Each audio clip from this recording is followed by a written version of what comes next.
This is the second part of the video I uploaded the last time on how to make a blouse or a top with a yoke. So if you haven't watched that video, kindly do so you can understand this video better. And as you can see, I have made so many accessories with this same fabric, like the ruffle hairband, the cone earrings, the mini bag, and the rest.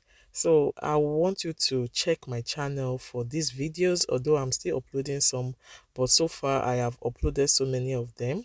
So if you are new to this channel, you are most welcome. Don't forget to subscribe, like, comment, and share.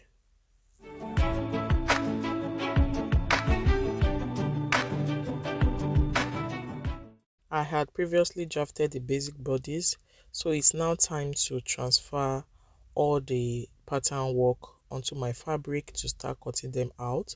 So first is the yoke part of this top, and as you can see, I am adding about half an inch to the original measurement of the yoke. The reason for this is because I will be using that extra allowance for joining. Okay, if you don't add it, it will be shorter, and as you can see on the shoulder part too, I added about half an inch, so that is how it's supposed to be.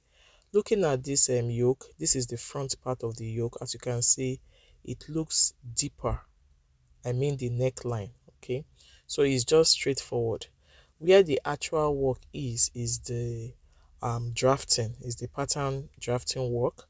But as soon as you are done, you just need to just cut out everything on your fabric. So that's it. Looking at this, I have both my front panel and my back panel placed together so that I can just cut everything once. But I was careful not to make mistake, especially when cutting out the neck line. And for the lower part of the top, I just placed my pattern paper on my fabric. I added my extra seam allowance, just as you can see. And for that part where I'll be joining it to the yoke, I added about half an inch, yeah, for joining as well. So like I said before, it's just straightforward. This is me cutting out the back piece. You know, I used one paper to draft both the front and the back panel. So for the back panel, I just added about 1.5 inches for zipper allowance. So I just kept that aside. Then for the sleeve, as you can see, it's an off shoulder, but I didn't just want it to be off shoulder, so I decided to play around with it by adding little ruffles. So this was how I achieved the ruffles around the sleeve area. I just cut out some strips of fabric. This is totally dependent on you if you want to do it like that. If you want to put the normal sleeve, fine, but I just wanted to do something stylish. As you can see, the width of this strip is about, say, maybe 7 inches or 8 inches.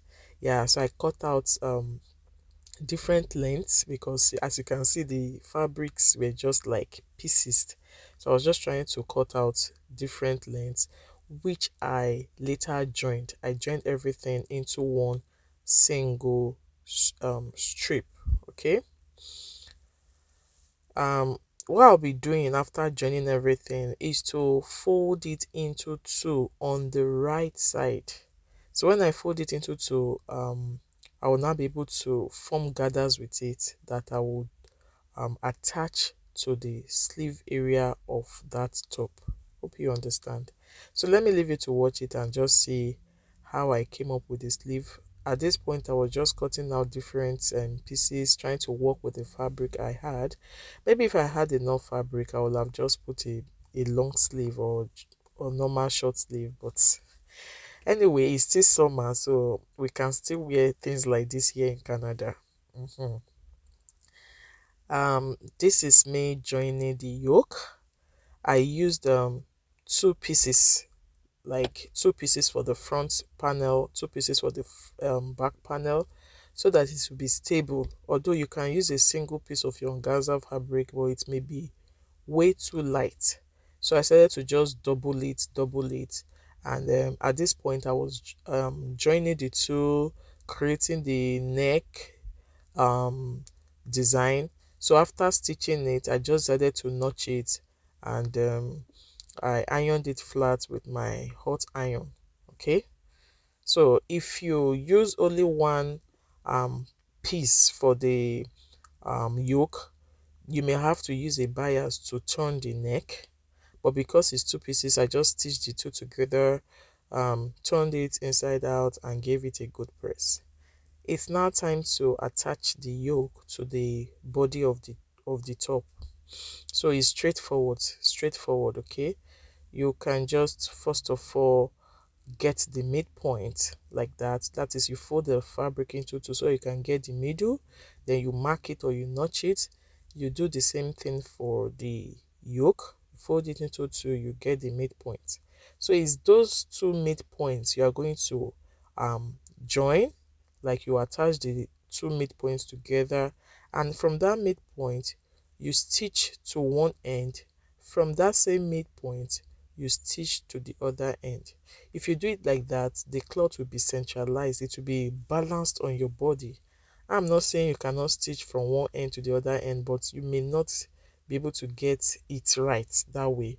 So it's just better you stitch from the center to one end, stitch for the center again to the other end. And that is how you also do the back piece. You know, the back piece is two pieces already because of the zipper, so there's a way you will still join that, just straightforward. So that's it. So when I was done joining this, okay, here I was trying to confirm my round bust measurements, my chest measurements. You know, you need to confirm. If it's too wide, you trim it. If it's too small, then you look for something to do about it. You guys remember the pieces I cut out for the sleeve? So here I was joining all the pieces and it formed a single long piece like this. So this piece, I will use it for the two sleeves, okay? I just folded it into two on the right side and I cut it into two, as you can see. So the next thing I'll be doing is just to fold it into two on the right side. I will take it to the sewing machine to stitch down like this, but take note, there's no back stitching both at the beginning of the stitching and at the end, because I want to form gathers, okay? If you back stitch, then you won't be able to form gathers, the rope will just cut. So here I was just pulling one of the threads like that to form gather. So when I was able to achieve it, I just placed it on the armhole area to confirm it, if it was okay, for the armhole. So I saw that it was okay, and if it's too short, you will just adjust the gathers, like spread it a little. If it's too long, you pull it more to form the gathers. So you can see it's straightforward. I just attached it just the way I did it for this sleeve. I did it for the other one. Can you see it? It's a simple top, but it's very stylish. Something to rock during summer, especially in Nigeria that everywhere is hot now. You need clothes like this. When I was done attaching the sleeve design, I just gave it a good press so that it looks good. The last part of this tutorial is the fixing of the zipper, which is very, very straightforward. With this new sewing machine I have, I don't need to change my needle to zipper needle, unlike the other sewing machine I had. So this zipper is also fixed. Please, if you have watched this video to this point and you haven't liked this video, or you are contemplating if you should like it, or you have not even subscribed yet, please, what are you waiting for? Kindly subscribe to this channel because there are more content coming your way.